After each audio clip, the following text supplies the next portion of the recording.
Ferdinand Fichtner joins us now from the German Institute for Economic Research.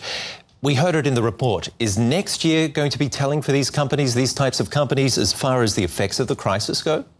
The thing is, we see a slowdown of demand for these kind of products, for machinery, for example, but also for cars. Right now, we see it now, and that will push down production in next year. So in the end, we will see how strong the effect of the crisis and of generally weakening global demand, basically, how these effects are on the German economy. Talking about the future, what is it going to be? Are we going to head more towards services here in Germany or stick with production?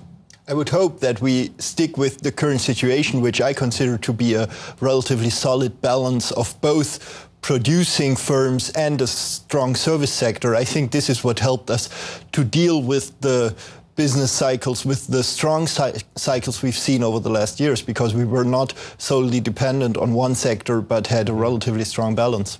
Well, we certainly see that if we take a look at the numbers and compare Germany to others like Britain and France. They've been stripping back their strong industrial bases, leaving the Germans up there basically all alone. Is that giving Germany its competitive edge, would you say, the fact that the others have simply stepped out of the race to a certain extent?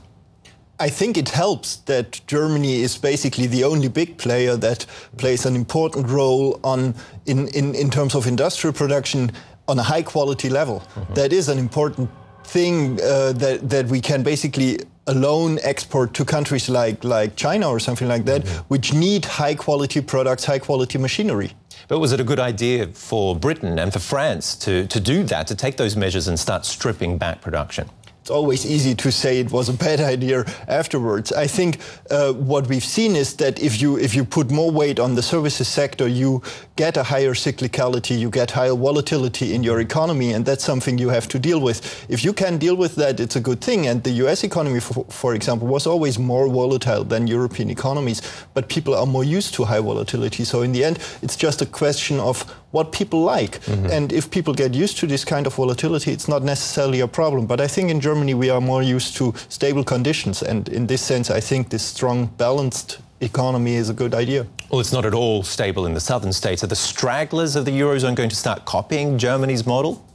I think they will not be able to copy the German model, but I think they will try to get to in a way reflect the solid situation of the German economy on global markets.